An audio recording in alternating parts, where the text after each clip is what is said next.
Good morning students, मैं संजय सोनी प्रज्ञा academy द्वारा संचालित इस ऑनलाइन स्टडी प्रोग्राम की मैथ क्लास में एक बार पुनः आपका स्वागत करता हूं।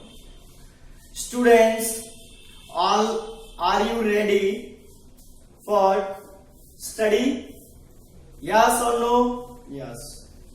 Now we learn about the chapter number 2, real number. In this chapter we learn about the Euclid division lemma and algorithm. After that we find the LCM and SCF by prime factorization method. हमने LCM और SCF prime factorization method से सीख लिया था, ठीक है ना भाई? निकालना लास्ट वीडियो में. Today we discuss about the question number 4. There is a circular path around a sports field. Raman takes 18 minutes to complete one round of the circular path, while Anupriya takes 12 minutes for the same. Suppose they both start at the same point and at the same time and go in the same direction. After how many minutes will they meet again at the starting point? ठीक है ना भाई? Question समझ में आया ही नहीं होगा तो बेटा क्वेश्चन ऐसे सुने मेरी बात ध्यान से कि इस चैप्टर में से एक तो 1 मार्क्स का आएगा और एक 2 मार्क्स का आएगा, ठीक है ना भाई? 3 मार्क्स में आएगा नहीं. तो 2 मार्क्स में जो क्वेश्चन आएगा उनमें यदि लैंग्वेज वाला क्वेश्चन है एलसीएम एससीएफ वाले चैप्टर से, क्या एलसीएम एससीएफ वाले चैप्टर से, तो how can we define कि what we find in this question, LCM और SCF? हमें इस क्वेश्चन में LCM निकालना है या SCF निकालना है, ये अपन कैसे डिफाइन करेंगे? तो यहां मैं कुछ वर्ड्स लिख रहा हूं आइडेंटिफिकेशन के लिए, इनको ध्यान से देखें. सबसे पहले SCF वाले वर्ड्स में लिख रहा हूं. तो यदि क्वेश्चन में greatest, largest, highest, dash dash dash इस टाइप के सेंस वाले वर्ड आते हैं. ग्रेटेस्ट सबसे बड़ा, हाईएस्ट सबसे ऊंचा, लार्जेस्ट सबसे बड़ा, इस टाइप के जो वर्ड्स आते हैं तो उन क्वेश्चंस में जहां सबसे बड़े का, क्या सबसे बड़े का सेंस निकल के आ रहा है, भाव निकल के आ रहा है, उन क्वेश्चंस में अपन एससीएफ फाइंड करेंगे, ठीक है ना बेटा? जिन भी क्वेश्चंस की लैंग्वेज को पढ़ के ये सेंस निकल रहा है कि इसमें सबसे बड़े का, हाईएस्ट का, ग्रेटेस्ट का, लार्जेस्ट का भाव है, सेंस है, उन क्वेश्चंस में अपन एससीएफ फाइंड करेंगे. क्लियर है? अब बात आती है एलसीएम की. एलसीएम, तो एलसीएम में smallest, shortest, minimum,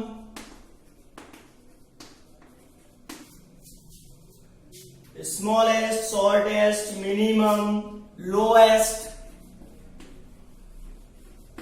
dash dash dash, यानी सबसे कम का सेंस देने वाले. इनके अलावा इंपोर्टेंट क्या है? ट्रैफिक लाइट,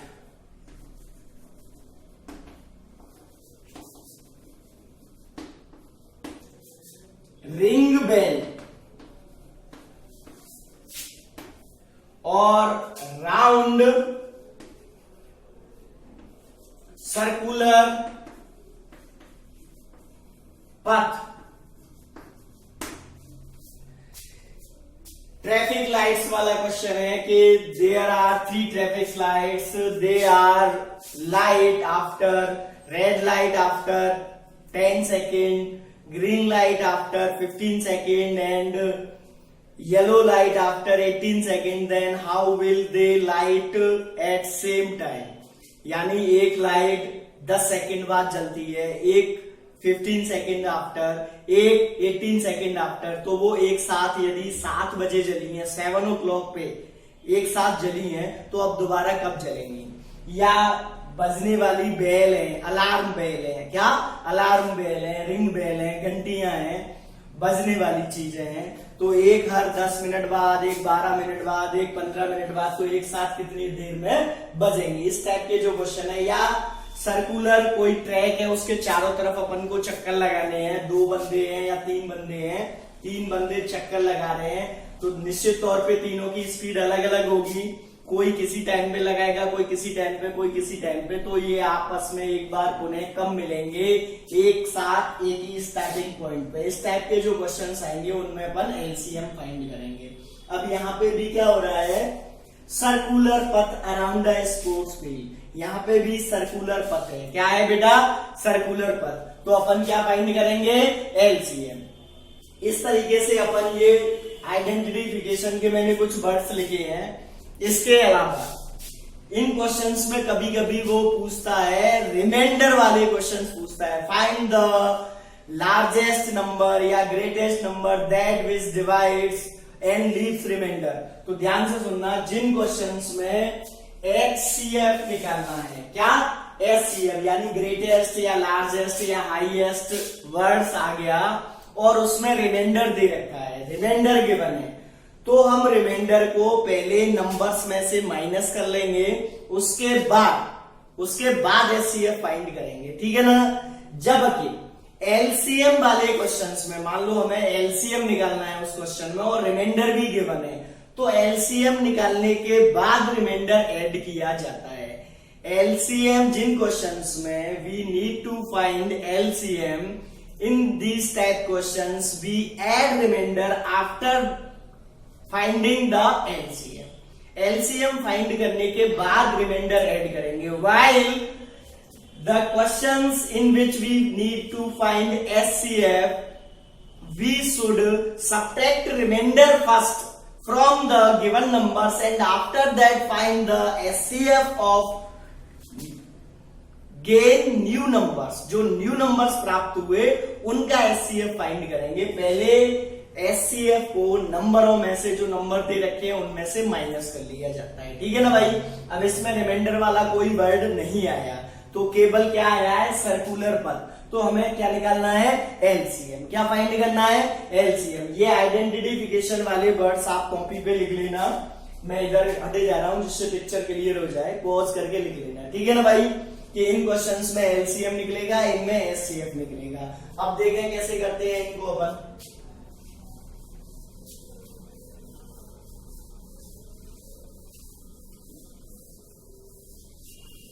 क्वेश्चन अब मैं आपको समझा दे रहा हूं। एक ये सर्कुलर पथ है,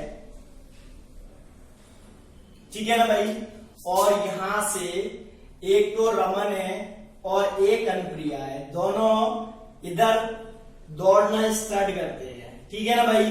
रमन क्या है? 18 मिनट ले रहा है, जबकि जो अनुप्रिया है वो 12 मिनट ले रही है, यानी रमन स्लो चल रहा है, अनुप्रिया तेज दौड़ रही है।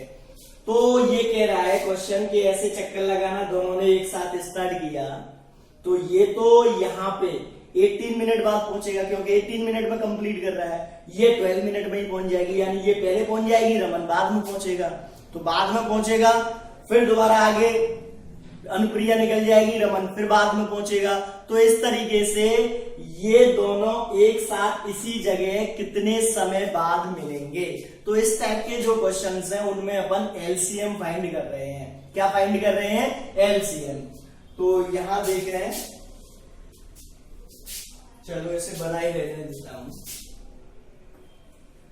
We need to find LCM of 18 and 12। अब यहाँ पे LCM निकालना है, फ्री है, अपन किसी भी मेथड से निकाल सकते हैं। तो प्राइम फैक्टराइजेशन से 2 से 9, 3 से 3, 3 से 1, नेक्स्ट 12, 2 से 6, 2 से 3, 3 से 1। तो 18 को मैंने लिखा 2 raise to power 1 multiply 3 raise to power 2। 12 को लिखा 2 raise to power 2, 3 raise to power 1। LCM क्या होता है बेटा? Highest powers number of different factor. तो इसमें केवल 2 ही डिफरेंट फैक्टर हैं, 2 और 3। 2 की भी हाईएस्ट पावर 2 है, 3 की भी हाईएस्ट पावर 2 है। तो 4 मल्टीप्लाई 9 इक्वल टू 36 मिनट्स। अब देखो क्या होगा, ये 18 मिनट्स में 1 राउंड कंप्लीट कर रहा है, कर रहा है ना बेटा। तो 36 मिनट में इसके तो यहाँ पे 2 राउंड हो जाएंगे, जबकि अनुप्रिया 12 मिनट्स में कर रही है, तो 36 मिनट में इसके 3 राउंड हो जाएंगे। यानी जब तक रमन 2 राउंड कंप्लीट करेगा, अनुप्रिया के जस्ट उसी टाइम पे 3 राउंड कंप्लीट हो जाएंगे और वो एक साथ यहाँ पे मिल जाएंगे। क्लियर है ना? Is that clear? कोई डाउट हो तो आप फोन करके या व्हाट्सएप में पूछ सकते हैं। हाँ, नेक्स्ट क्वेश्चन है बेटा आपकी बुक का, ये क्वेश्चन नंबर 5, एक्सरसाइज 2.2। ठीक है ना भाई? In a seminar number of participant, book में से देख लेना अगर बोर्ड पे नहीं दिख रहा क्वेश्चन तो, in Hindi, English and maths are 60, 84 and 108 respectively. If equal number of participants of same subject are sitting in each room, then find the minimum number of required rooms. अब क्वेश्चन इंपोर्टेंट है, ये क्या है? Important है। इसी type के questions exam में आते हैं। कारण जैसे अभी मैंने आपको लिखाया था कि जिन भी क्वेश्चंस में मिनिमम वर्ड आ जाए, क्या आ जाए बेटा? मिनिमम, तो उनमें अपन क्या फाइंड करते हैं? एलसीएम फाइंड करते हैं। जबकि इस क्वेश्चन में एचसीएफ फाइंड होगा। कैसे फाइंड होगा एचसीएफ? क्योंकि यहाँ पे अपन को क्या दे रखे हैं? Number of participants. क्या दे रखे हैं? Number of participant. और क्वेश्चन क्या कह रहा है कि इतने इतने विद्यार्थी स्टूडेंट्स हैं, इनको अपन को बिठाना है, तो नंबर मिनिमम क्या के पूछे हैं? Minimum number of required rooms, जबकि मिनिमम रूम्स की रिक्वायरमेंट है। Number of minimum rooms, given participant है, पूछ रूम्स रहा है, तो कम से कम कितने कमरों में हम उनको बिठा सकते हैं। क्वेश्चन ऐसे है कि अगर ये पार्टिसिपेंट आते हैं पेपर देने किसी एग्जाम की, तो कम से कम कितने कमरों में हम इनको बिठा सकते हैं कि इक्वल नंबर ऑफ स्टूडेंट्स आए सेम सब्जेक्ट के। क्लियर है ना? तो कम से कम बेटा कमरे कब चाहिएंगे? जब हम ज्यादा से ज्यादा स्टूडेंट बिठाएंगे। एक कमरे में मैं जब ज्यादा से ज्यादा स्टूडेंट बिठाऊंगा, तब जाके कमरे कम से कम लगेंगे। ये थोड़ा सा सोचने की बात है। इसमें क्वेश्चन को, लैंग्वेज को घुमा दिया है उसने। गिवन पार्टिसिपेंट है, तो नंबर ऑफ पार्टिसिपेंट नहीं पूछ रहा, वो नंबर ऑफ रूम्स पूछ रहा है। रूम्स कब आएंगे कम से कम? जब उनमें पार्टिसिपेंट ज्यादा से ज्यादा होंगे। क्लियर है ना? तो सॉल्यूशन दे गए हैं, थोड़ा सा लिखना है बस। We need to find minimum number of required rooms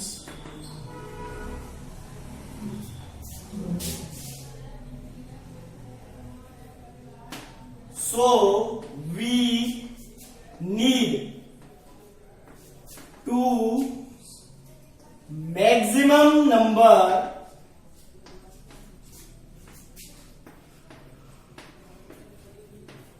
of participant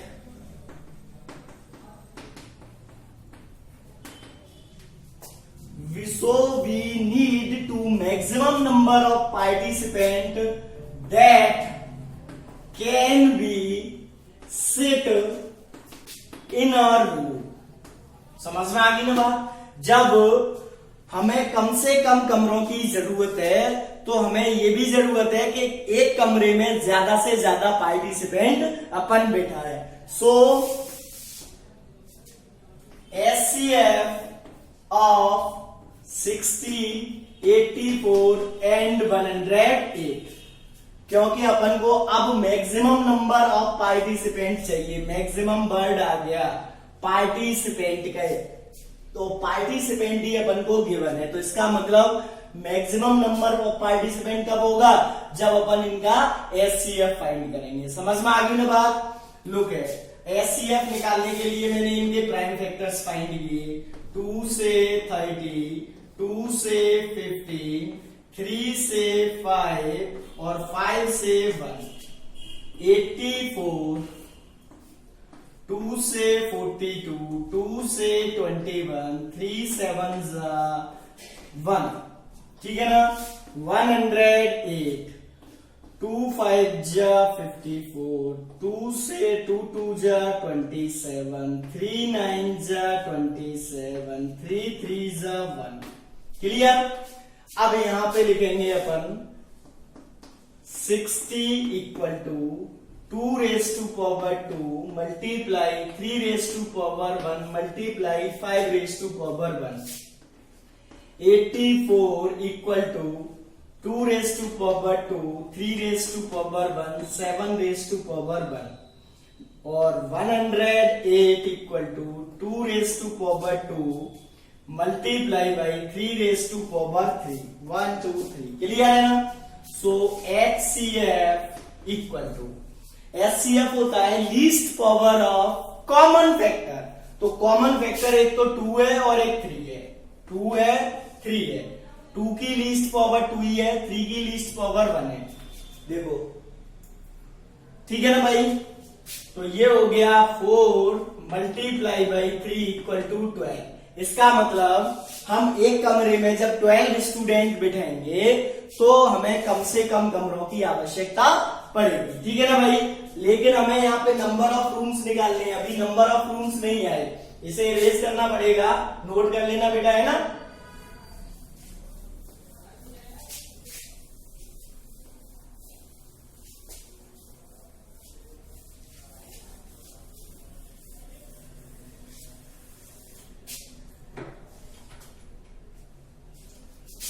So required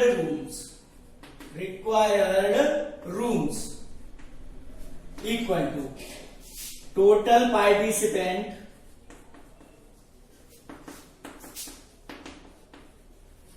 divided by 12।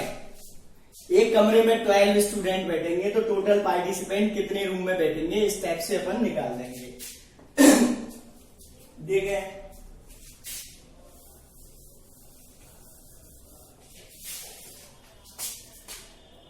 60 plus 84 plus 108 divided by 12।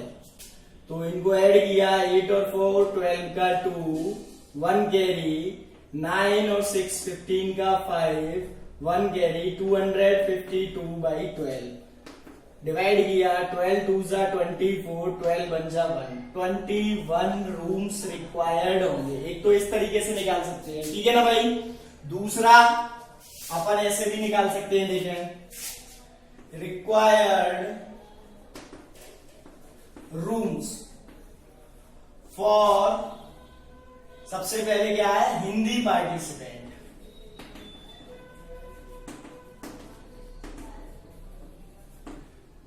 तो देखो हिंदी के टोटल बच्चे कितने हैं बेटा, 60। ठीक है ना भाई। एक रूम में बच्चे कितने बिठाने हैं अपन को, 12। SCF 12 आया था ना। एक रूम में 12 बैठेंगे तो 60 स्टूडेंट्स कितने रूम में बैठेंगे। देखो एक में 12 बैठ गए, फिर 12 बैठ गए, 12 बैठ गए, तो टोटल कितने आ जाएंगे 60 बाई 12 इक्वल टू 5 रूम्स। यानी हिंदी वाले बच्चों के लिए 5 कमरों की आवश्यकता पड़ेगी। ठीक है। फिर इसी प्रकार निकाल देंगे रिक्वायर्ड रूम्स फॉर, हिंदी के बाद इंग्लिश, क्या, इंग्लिश पार्टिसिपेंट्स। ठीक है ना। तो देखो इंग्लिश के टोटल स्टूडेंट है अपने पास 84। कितने हैं बेटा, 84। एक रूम में अपन 12 बिठाएंगे तो 84 के लिए 12 7 जा 7 रूम्स चाहिए। ठीक है।